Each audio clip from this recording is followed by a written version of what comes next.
کہ اسلام ایک پیشے کو ناپسند کرتا ہے اور وہ ہے مانگنے کا پیشہ، ہاتھ پھیلانے کا پیشہ، سوال کرنے کا پیشہ، اس کو ناپسند کیا ہے۔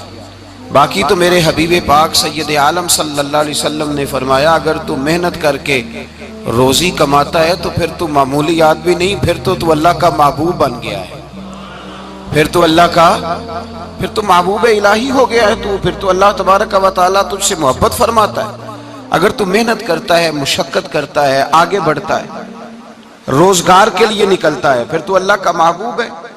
نبی کریم علیہ السلام نے مزدور کو جو سب سے بڑا درجہ عطا فرمایا، سب سے بڑا مقام عطا فرمایا، وہ یہ ہے، کسی صحابی نے پوچھا یا رسول اللہ صلی اللہ علیہ وسلم سب سے اچھا کھانا کون سا ہے؟ تو حضور نے فرمایا وہ کھانا جو بندہ اپنے دو ہاتھوں سے مزدوری کر کے کھاتا ہے، وہ کھانا سب سے اچھا ہے۔ فرمایا اللہ کے نبی حضرت داؤد علیہ السلام اپنے ہاتھوں سے مزدوری کرتے۔ اور پھر نبی کریم سید عالم صلی اللہ علیہ وسلم نے جو دین ہمیں عطا فرمایا، اس دین کو حضور نے کوئی پنڈتوں اور جوگیوں کا دین نہیں بنایا کہ تم بس غار کے اندر چلے جاؤ، اللہ اللہ کرو، میری طرف دیکھیے گا۔ یہ نہیں فرمایا کہ تم بس ٹھیک ہے آ جاؤ مسجد تسبیح پکڑ لو، کوئی اور کام نہ کرو، بلکہ حکم دیا ہے کہ کسب معاش کرو، محنت کرو، جد و جہد کرو، ہاتھ ہلاؤ۔ قرآن مجید فرقان حمید نے کہا وَجَعَلْنَا اللَّيْلَ لِبَاسًا، رات تمہاری پردہ پوشی کے لیے بنائی گئی ہے، رات تمہاری پردہ پوشی کے، وَجَعَلْنَا النَّهَارَ مَعَاشًا، اور فرمایا دن تمہارے رزق کمانے کے لیے بنایا گیا، جد و جہد کے لیے۔ حضرت عیسیٰ علیہ السلام کی ایک نوجوان سے ملاقات ہوئی تو فرمایا تو کیا کرتا ہے؟ کہنے لگا میں عبادت کرتا ہوں۔ تو فرمایا کھاتا کہاں سے ہے؟ کہنے لگا میرا بھائی کمائی کرتا ہے تو وہ مجھے اس میں سے حصہ دیتا ہے۔ تو آپ فرمانے لگے پھر تو عبادت گزار نہیں، تیرا وہ بھائی تجھ سے زیادہ عبادت گزار ہے، جو تیرے لیے یہ بندوبست کرتا ہے، جو تجھے یہ جد و جہد کر کے دیتا ہے، وہ تیرے لیے۔ حضرت عمر فاروق رضی اللہ تعالیٰ عنہ نے اپنے دور خلافت میں شوق دلایا صحابہ کو، محنت کرنے کا شوق۔ ہمارے معاشرے کے اندر لوگ دوسرے کی کمائی پر وقت گزارنا چاہتے ہیں، دوسرے کے مال پر نظر رکھتے ہیں، مجھے کچھ سسرال سے مل جائے، کچھ مجھے رشتہ داروں سے مل جائے، کچھ مجھے دوست احباب سے مل جائے، کچھ مجھے باقی جگہوں سے مل جائے۔ لوگ مختلف جگہوں پہ نظر رکھتے ہیں اور مختلف ہیلوں اور بہانوں کے ساتھ دوسرے کا مال ہڑپ کرنے کی کوشش کرتے ہیں۔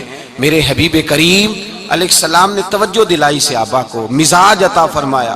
نبی پاک صلی اللہ تعالیٰ علیہ وآلہ وسلم نے ارشاد فرمایا، حضرت عمر کی بات کر رہا تھا، پہلے اس کو مکمل کروں۔ جناب عمر فاروق رضی اللہ تعالیٰ عنہ نے شوق دلایا صحابہ کو۔ تو ایک دن آپ گزر رہے تھے تو ایک صحابی وہ درخت لگا رہے تھے، اپنے ہاتھ سے درخت لگا رہے تھے۔ تو حضرت عمر فاروق رضی اللہ تعالیٰ عنہ نے دیکھا تو دیکھ کر فرمانے لگے تجھے مبارک ہو، تجھے، فرمایا اللہ تبارک و تعالیٰ تیری عزت بھی بڑھا دے گا اور تیری محتاجی بھی دور فرما دے گا، اس لیے کہ تو محنت کر رہا ہے، تو جد و جہد کر رہا ہے، تو اپنے ہاتھ سے کوشش کر رہا ہے، اللہ تبارک و تعالیٰ تیرا رزق بھی بڑھا دے گا اور اللہ تیری عزت میں بھی اضافہ کرے گا۔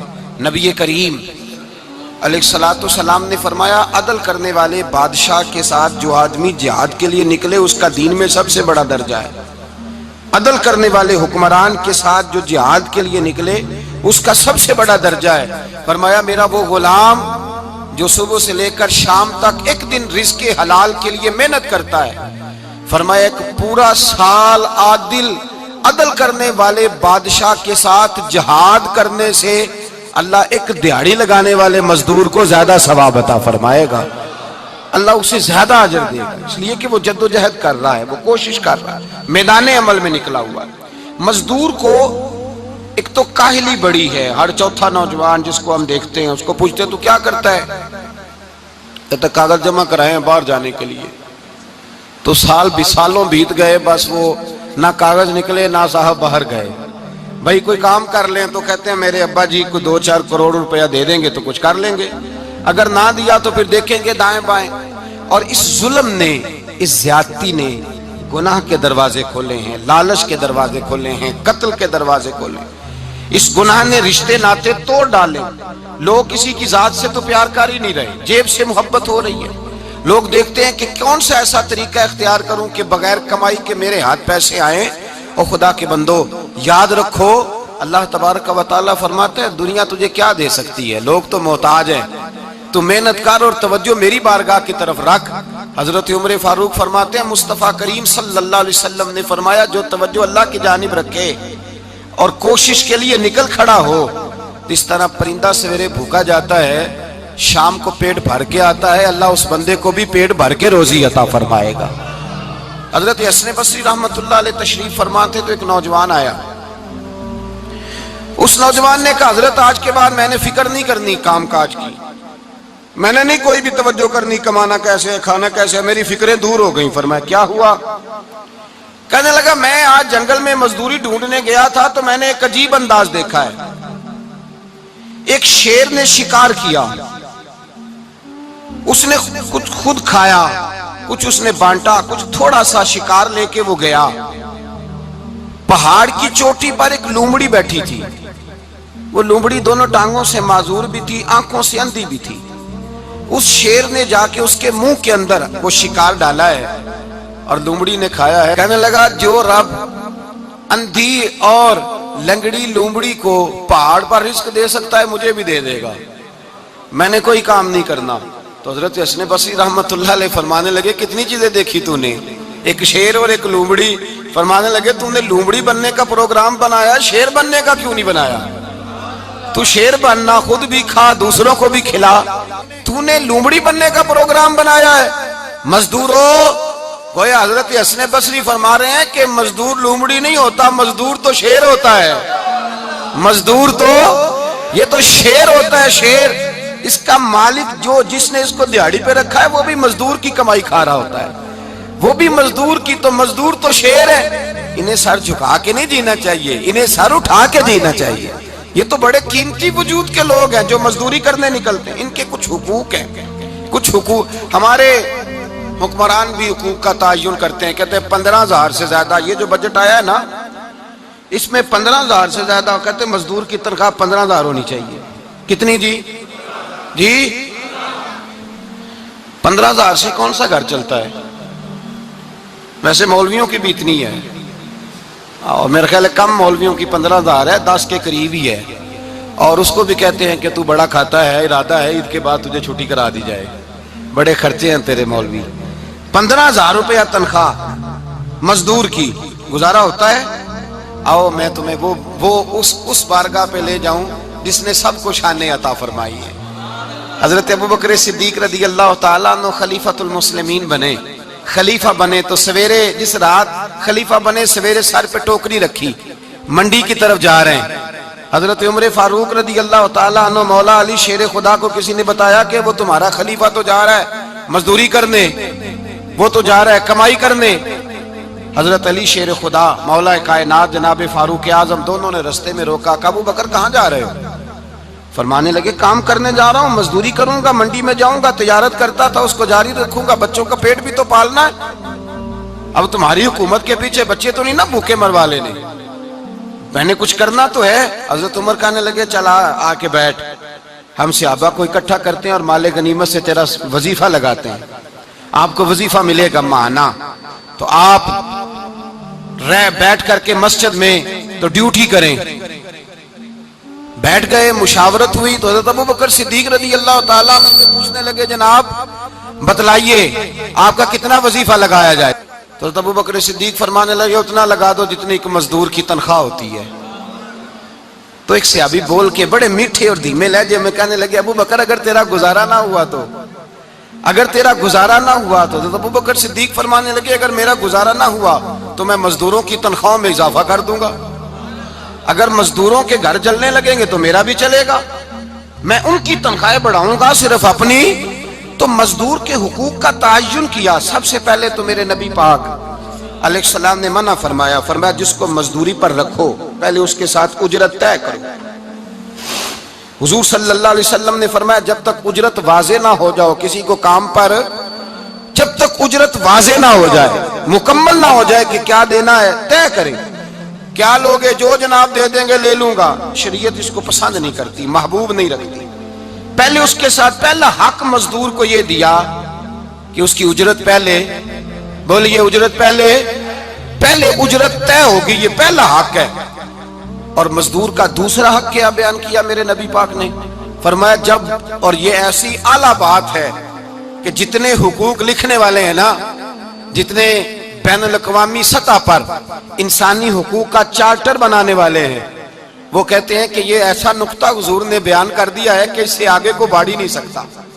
یہ ایسی بات ہے کہ جس کی شرح بھی کوئی نہیں کر سکتا۔ میرے حبیب کریم علیہ الصلوۃ والسلام نے فرمایا پہلے طے کرو، اور کیا خوبصورت لفظ ہے، قانون بنا دیا۔ فرمایا جب مزدور مزدوری کر لے تو اس کا پسینہ خشک ہونے سے پہلے اسے ادا کر دینا۔ اس کا پسینہ خشک ہونے سے پہلے اسے اس کی مزدوری دے دو۔ بیچارے نے محنت کی ہے، اپنے گھر جائے۔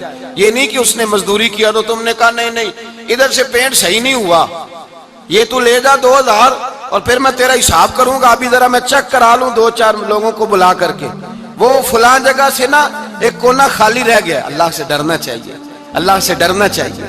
اگر اللہ تبارک و تعالیٰ نے 2-1 آدمیوں کو ملازم آپ کا بنا دیا ہے تو پھر خیال ہونا چاہیے۔ ایک صحابی اپنے خادم غلام کو مار رہے تھے تو میرے نبی پاک تشریف لائے۔ فرمایا کیوں اسے مار رہا ہے؟ حضور غلطیاں بڑی کرتا ہے۔ تو نبی پاک نے فرمایا جتنا تجھے اس پر اختیار ہے نا، اس سے کہیں بڑھ کر میرے رب کو تیرے اوپر بڑا اختیار ہے۔ کہا حضور یہ بڑی غلطی کرتا ہے، میں آخر کتنا معاف کروں؟ تو حضور نے فرمایا اتنا معاف کر جتنا میرا رب تجھے معاف فرماتا ہے۔ پتہ ہے تیری صبح سے لے کر شام تک کتنی کوتاہیاں ہیں۔ درگزر کا حکم دیا، پہلا حق یہ دیا مزدوری طے کرو، دوسرا حق یہ دیا پسینہ خشک ہونے سے پہلے ادا کرو، تیسرا حق یہ دیا کہ اس سے درگزر کرو، غلطی ہو جائے تو درگزر کرو۔ تو یا رسول اللہ مزدوری کتنی دیں؟ میرے نبی پاک بخاری مسلم حضور سید عالم صلی اللہ علیہ وسلم نے فرمایا مزدور کا حق بیان کیا نبی پاک نے، اور ایک بات ارشاد فرمائی تو اس کے اندر کئی پہلو، ایک حدیث میں کئی پہلو بیان فرمائے۔ حبیب پاک نے فرمایا جیسا تم کھاتے ہو ویسا ہی اسے کھلانا۔ کوئی نہیں، آپ شاید سو رہے ہیں کچھ حضرات۔ جیسا خود کھاتے ہو ویسا ہی، بھئی بس ختم ہو گئی بات۔ اتنی بڑی بات کر دی سرکار نے۔ کبھی دیکھا ہے آپ نے کہ مزدور کو ایسے کھلایا جا رہا ہو جیسا مالک کھا رہے ہیں؟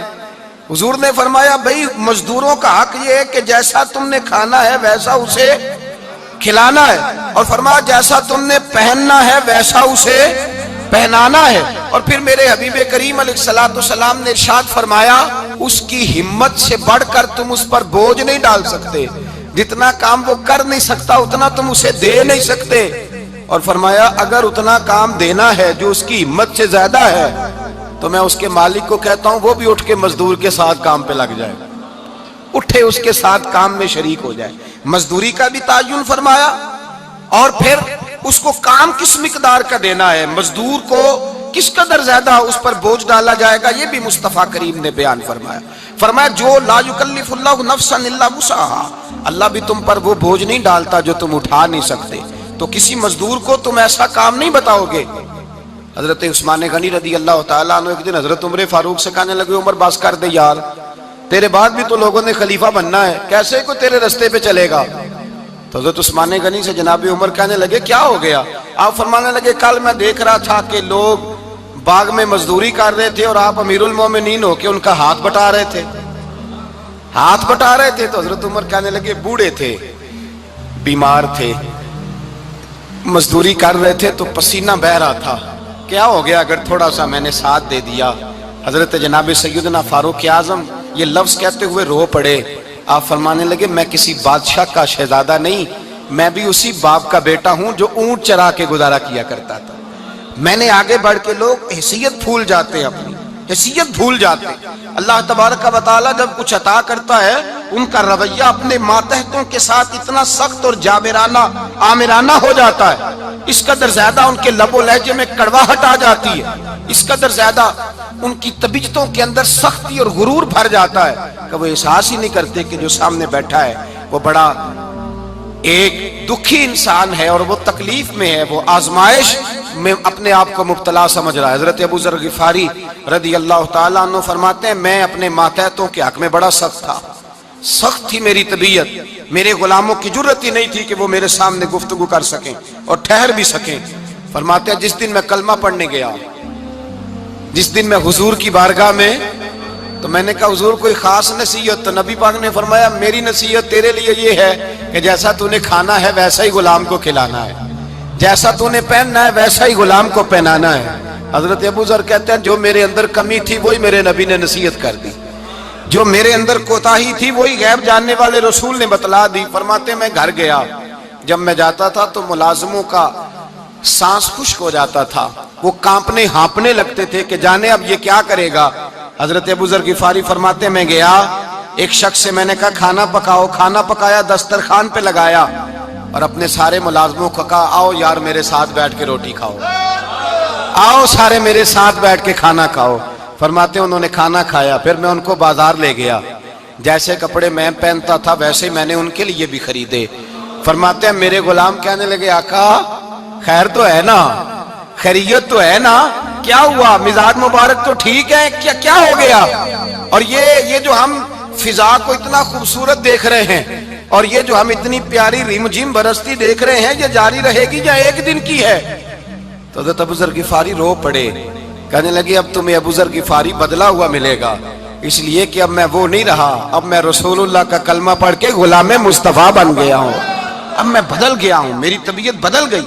غلاموں کے حق میں حضرت مولا علی شیر خدا غلام کو لے کر کے گئے دکان پر، حضرت مولا علی غلام کو لے کر گئے کپڑے کی دکان پر، 2 جوڑے خریدے، ایک کم قیمت کا ایک زیادہ قیمت کا، ایک کم قیمت کا ایک زیادہ قیمت کا، 2 جوڑے خریدے۔ جب واپس لوٹے تو غلام سے کہنے لگے تو اپنا لے لے۔ غلام کو پتا تھا کہ اس زمانے میں ہوتا کیا تھا، اس نے کم قیمت کا جوڑا اٹھایا۔ حضرت علی فرمانے لگے عجیب آدمی ہے، یہ تو تیرا نہیں، یہ تو میرا ہے۔ اس نے کہا حضور کس طرح سے؟ آپ فرمانے لگے تیرے لیے قیمتی جوڑا اس لیے خریدا ہے کہ تو جوان ہے، اور میں نے اپنے لیے اس لیے چھوٹا خریدا ہے کہ میں تو اب بوڑھا ہو گیا ہوں، مجھے تو حاجت نہیں۔ کہنے لگا حضور بوڑھے اور جوان کا مطلب نہیں، آپ علی ہیں، من کنت مولا فہذا علی، علی مولا، علی مولا، آپ چونکہ مولا علی ہیں اور آپ امیر المومنین ہیں، لہذا آپ نے تخت پر بیٹھنا ہے، آپ نے سلطنت کو چلانا ہے، آپ پہنیے۔ تو حضرت علی فرمانے لگے تو میرا غلام بنا ہے نا، تو نے ابھی میرے نبی کا دیدار نہیں نہ کیا، تو بعد میں آیا ہے نا، اگر تو اس دور میں ہوتا تو جان جاتا کہ یہ عمل میرا ہے، پر اس کے پیچھے جو نصیحت کے پھول ہیں وہ مصطفیٰ کے عطا فرمائے ہوئے۔ تو بھائی یاد رکھیں نبی کریم سید عالم صلی اللہ تعالی علیہ وآلہ وسلم نے تعین فرمایا مزدور کے حقوق کا، تعین کیا۔ حضرت حکیم بن حزام کہتے ہیں میں حضور کی بارگاہ میں بیٹھا تھا تو نبی پاک صلی اللہ علیہ وسلم سے میں نے کہا یا رسول اللہ آپ کو کون سا آدمی پسند ہے، کون سا محنت کرنے والا پسند ہے؟ تو حضور نے فرمایا جس کے دونوں ہاتھ کام کریں، دونوں پیر چلیں اور اس کی پیشانی پر پسینہ آئے، وہ بندہ مجھے بڑا اچھا لگتا ہے۔ جس کی پسینہ آئے، آج لوگ مزدوری نہیں کرتے، دائیں بائیں دیکھتے ہیں، لوگ اپنے اندر وہ توانائی، وہ غیرت، وہ خودداری پیدا نہیں کرتے۔ بھائی گردن کو جھکا دیتا ہے خیرات کا پتھر، جہاں میں مانگنے والوں کے سر کبھی اونچے نہیں ہوتے۔ اور ایک بار کہنے لگے غیرت ہے بڑی چیز جہاں نے تگ و دو میں، پہناتی ہے یہ فقر کو تاج سردارا۔ اپنے اندر یہ توانائی پیدا کرنی چاہیے، یہ کوشش کرنی چاہیے۔ میرے نبی کریم صلی اللہ علیہ وسلم نے فرمایا تمہارے بعض گناہ ایسے ہیں جو صرف تم مزدوری کرنے جاؤ گے تو اللہ تمہاری مزدوری کی وجہ سے ہی تمہارے گناہ معاف فرما دے گا، اللہ تمہاری محنت اور کوشش کے سبب سے تمہاری ان غلطیوں سے درگزر فرمائے گا۔ حبیب کریم سید عالم صلی اللہ علیہ وسلم نے فرمایا مزدور جب قیامت کے دن آئے گا، بھئی عالم تو آیا، صوفی تو آیا، درویش تو آیا، صحابہ تو آئے، ان کا آنا تو شفاعت کے لیے شمار کیا گیا۔ میرے مصطفیٰ نے فرمایا جب مزدور آئے گا، مزدور کی سب سے بڑی غلطی یہ ہے کہ مزدور اپنے آپ کو نیچ سمجھتا ہے، مزدور کی سب سے بڑی غلطی یہ ہے کہ یہ اپنے آپ کو چھوٹا سمجھتا ہے، اس کی زیادتی یہ ہے کہ یہ اپنی سوچ کو بڑا نہیں کرتا، یہ سمجھتا ہے نہیں کہ بھئی میں تو 2 ہاتھوں کی محنت کی کمائی کھاتا ہوں، یہ آرزو کرم اور میں آپ سے کروں